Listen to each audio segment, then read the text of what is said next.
करके अमर कथा सुनाने लगे हैं पार्वती को।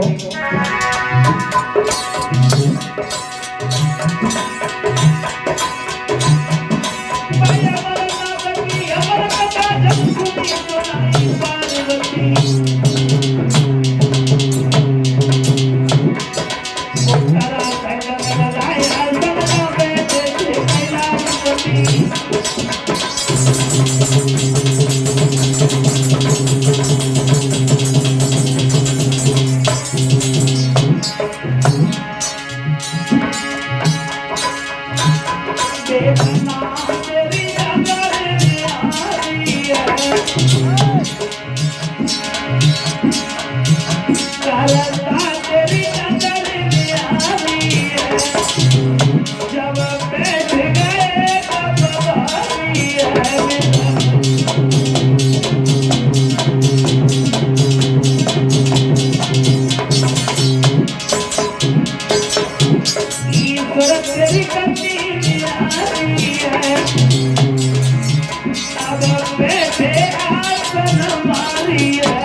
उसी जगह पर बैठ करके पार्वती को कथा जब सुनाने लगे।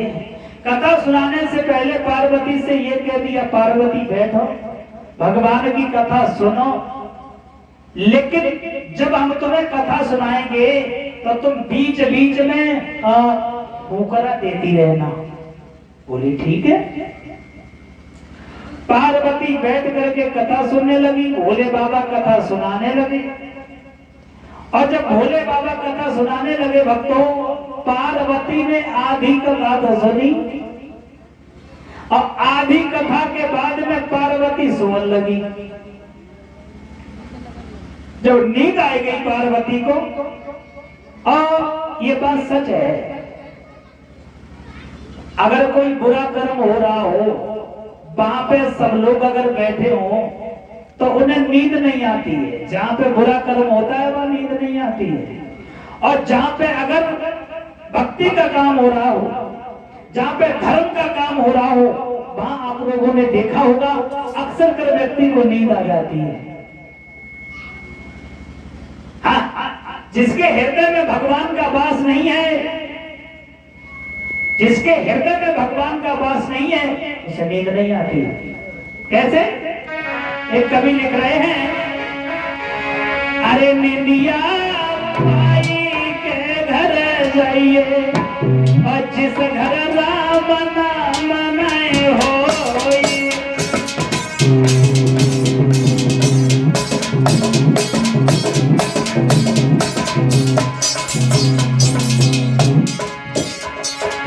निंदिया माई के घर जाइए जिस घर राम नाम मनाए हो।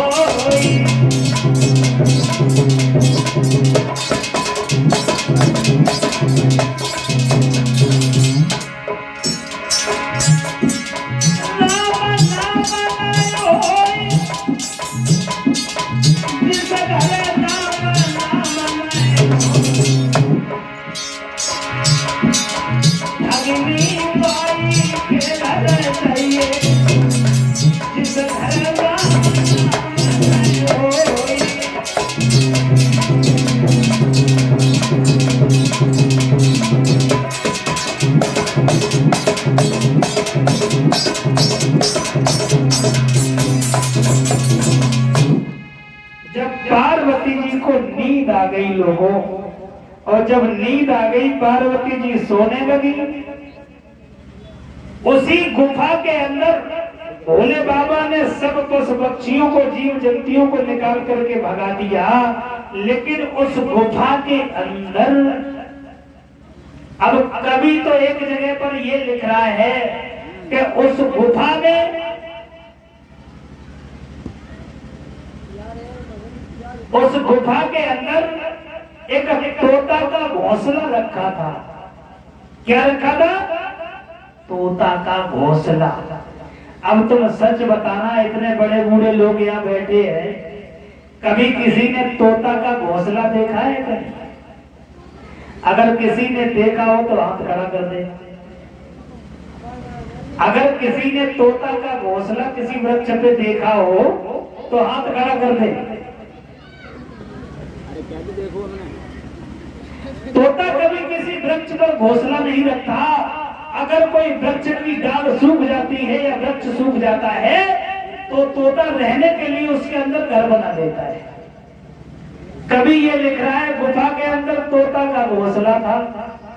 अब कवियों से जब इतनी बड़ी गलती हो सकती है तो वक्ताओं से भी हो सकती है छोटी मोटी गलती। उस गुफा के अंदर तोता का रहने का घर था। तोती ने उस घर के अंदर अंडे दिए थे। अंडे जितने भी अंडे उसमें रखे थे उनके अंदर बच्चे जब हो गए, बच्चे जब अंडे से बाहर निकल गए, तोती उन बच्चों को लेकर के वहां से चली गई। लेकिन उसी घर के अंदर उसी तोती का एक गंदा सा अंडा रह गया। जो अंडा गंदा हो जाता है, जिसमें बच्चा बनने की कोई संभावना नहीं होती है, उसे पक्षी छोड़ करके चला जाता है। एक गंदा अंडा रखा हुआ था, उसके अंदर तोती के बच्चे का जीव पनप रहा था। जीवात्मा उसके अंदर बंद थी। जब पार्वती सो गई, उधर तोती का बच्चा अंडा के अंदर से कथा सुन रहा है। अमर कथा का प्रभाव जब उस बालक के ऊपर पड़ा, उस बच्चे के ऊपर, तो वो धीरे धीरे उसी अंडे के अंदर पनप गया। और पार्वती जब सोई गई तो वो तोता को बच्चा जो अंडा के अंदर है वो करा देने लगो। अब भोले बाबा थोड़ी देर कथा सुनाते हैं, सोई पार्वती से पूछ लेते हैं, पार्वती सोई रही कि जग रही? सोई पार्वती का सोई रही है। अब तोते का बच्चा इधर हुकरा जब देने लगा तो हुआ क्या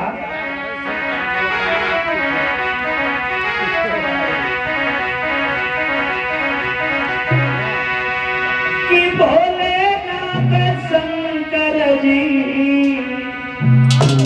और बैठे आसन मारे और अमर कथा को लगे सुनाने, करा के भरत युवा के पड़ गए सोता,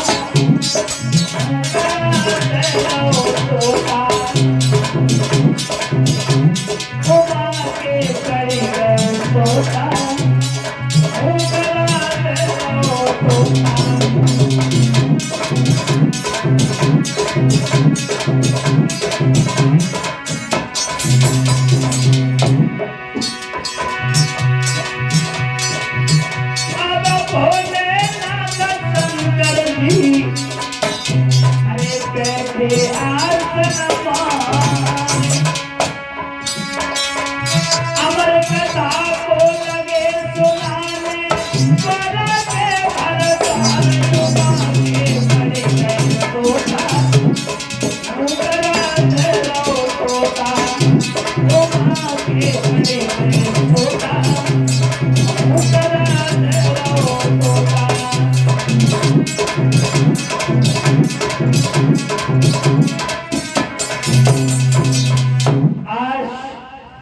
पार्वती जब सो गई तो तोते का बच्चा जब हुकरा देने लगा। भक्तों, अंत में कथा जब समाप्त हुई, कथा जब पूर्ण हुई, तो भोले बाबा ने आवाज लगाई, पार्वती पार्वती।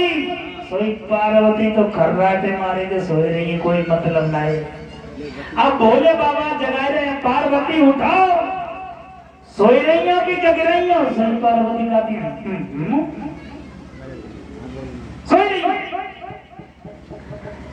जब पार्वती को उठाया तो पार्वती के दिमाग में झटका लगा, भोले बाबा मैंने तो आधी कथा सुन पाई जब से मैं सो गई हूँ। भोले बाबा बोले, अगर तुम सो गई हो तो हुकरा कौन दे रहा था? सोचा कि हुकरा कौन दे रहा था? भोले बाबा ने क्रोध में आकर के अपना त्रिशूल उठाया और जैसे ही त्रिशूल उठाया वो बच्चा अंडे के अंदर पूरा हो गया, पूरा जीव जागृत हो गया। तोता जब बन गया, भोले बाबा ने मारने के लिए त्रिशूल उठाया, वो बच्चा गुफा से निकल करके एकदम से उड़ने लगा, भागने लगा आगे की तरफ। अब आगे आगे वो तोता का बच्चा है और पीछे से भोले बाबा त्रिशूल लेकर के उसे मारने की चाहत में भाग रहे हैं। आज वह तोते का बच्चा तीनों लोकों में भागता हुआ घूम रहा है। कहीं छिपने के लिए जब जगह नहीं मिली, उड़ता हुआ चला गया आगे। आगे बढ़ता जब गया है तो क्या देखा है, व्यास मुनि की पत्नी। कौन? व्यास मुनि की पत्नी अरुणी छत के ऊपर स्नान करके अपने केसों को सुखा रही है। केसों को सुखाते सुखाते व्यास मुनि की पत्नी को धोखे से अंगड़ाई आ गई। अंगड़ाई समझते हैं आप लोग? अंगड़ाई, हाँ बाबा जी समझ गए। अंगड़ाई जब किसी व्यक्ति को आती है तो उसका सदा मुंह थोड़ा ऊपर को खुल जाता है। व्यास मुनि की पत्नी को जब अंगड़ाई आई, इनका मुंह खुल गया। तोते के बच्चे को कहीं जगह नहीं मिली तो व्यास मुनि की पत्नी के पेट में प्रवेश कर गया। पेट में जब प्रवेश कर गया वो तोते का बच्चा, भोले बाबा भागते हुए जब पहुंचे, व्यास मुनि अपने दरवाजे पर बैठे थे। भोले बाबा ने एकदम से व्यास मुनि से कहा है, प्रभु तुम्हारे घर में हमारा चोर छुपा हुआ है। व्यास मुनि बोले, भोले बाबा कैसी बातें कर रहे हो? अरे मेरे घर में चोर कहां से आया? मैं सुबह से इसी जगह पर बैठा हूं, चोर कहां है? जवाब दिया, नहीं छुपा है। तब तक व्यास मुनि की पत्नी नीचे उतर करके आ गई। व्यास मुनि से कहा है, महाराज भोले बाबा सच कह रहे हैं। अभी मैं छत के ऊपर खड़ी अपने केसों को सुखा रही थी, तोते का बच्चा एक उड़ता हुआ आया, मुझे धोखे से अगड़ाई आ गई, वो मेरे मुंह के द्वारा पेट में चला गया। तो एकदम से व्यास मुनि बोले, भोले बाबा अगर तुम्हारा चोर या छुपा है तो मेरी पत्नी को मार दीजिए। भोले बाबा बोले, नहीं, हम किसी जीव को अपने हाथ से नहीं मार सकते। भोले बाबा वहां से वापस चले गए। धीरे धीरे धीरे धीरे भक्तों 12 सालें व्यतीत हो गई। उस बालक ने व्यास मुनि की पत्नी के गर्भ से पुनः जन्म नहीं लिया। तोते का बच्चा 12 वर्ष तक व्यास मुनि के पेट में बना रहा। अंत में देवता लोगों ने आपस में सलाह मिलाई कि इसका मतलब ये है वो तोते का बच्चा जन्म नहीं लेगा, और इधर परीक्षित बैठे हैं इंतजार में। कहां? हरिहर क्षेत्र में। जब तक वो बच्चा जन्म लेकर के नहीं आएगा तो परीक्षित का उद्धार भला कैसे होगा? तो देवता लोग मिलकर के जब पहुंचे हैं व्यास मुनि के घर पे, तो देवता लोगों ने उस तोते के बच्चे से एक आग्रह, एक विनती की है। देवता लोगों ने क्या कि तेरे सुना, विनती करने लगे सभी लोग उसी जगह पे खड़े होकर के कि तेरे सुना पिता का